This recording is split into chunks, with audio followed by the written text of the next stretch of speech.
When a molten metal solidifies, the atoms arrange themselves into definite patterns called crystal structures.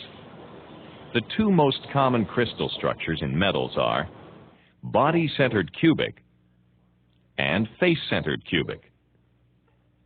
These crystal structures grow uniformly in all directions within each developing crystal.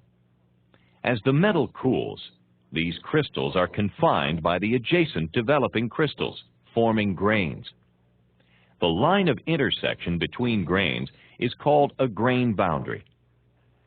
Because the grains form independently, their crystal structures develop tilted in various directions. All atoms in these crystalline structures are held in place by electromagnetic attraction to neighboring atoms. If a force or load is applied to a metal, these electromagnetic bonds stretch, allowing the atoms to move slightly. When the load is removed, the bonds pull the atoms back into position.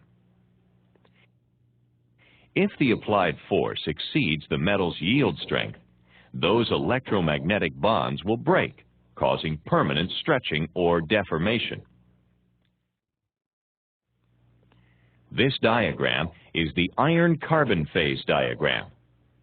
Let's examine how temperature and carbon content combine to provide a variety of metallurgical structures. The left-hand side of this diagram is ferrite. Ferrite is iron containing an extremely minute amount of carbon.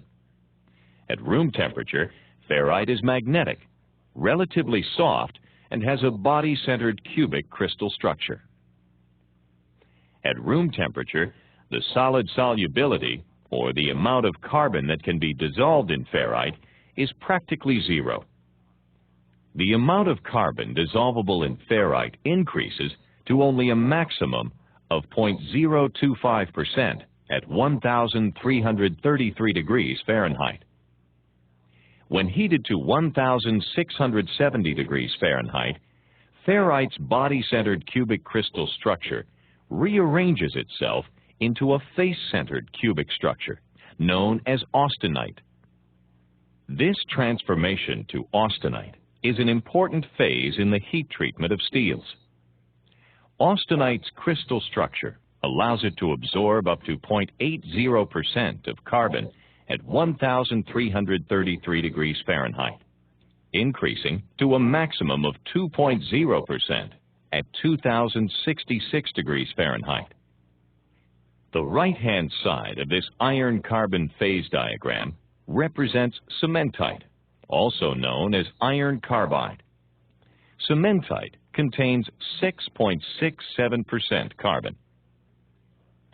Though this phase diagram ranges from ferrite, with very low carbon content, to cementite, with 6.67% carbon, most steels contain less than 2.0% carbon. The carbon content is the major factor in determining the properties that can be developed in steel. The use of very low carbon contents or very high carbon contents provides many different steel compositions with very different properties. For this reason, steel is suited to a wide range of engineering applications. Let's take a closer look at some examples of how carbon affects the hardness of steels. If steel containing 0.030% carbon is heated to about 1,700 degrees Fahrenheit, the structure will consist entirely of austenite. If it is then cooled slowly at about 1,650 degrees Fahrenheit, the austenite begins to transform to ferrite.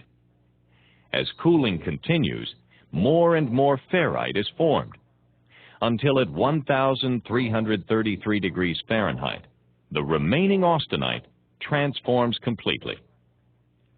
Ferrite can retain only 0.025% carbon at this temperature.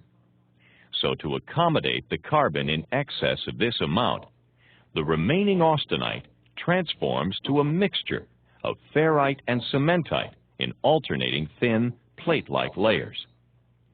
This structure is referred to as pearlite. At room temperature, The steel is mostly ferrite with patches of pearlite.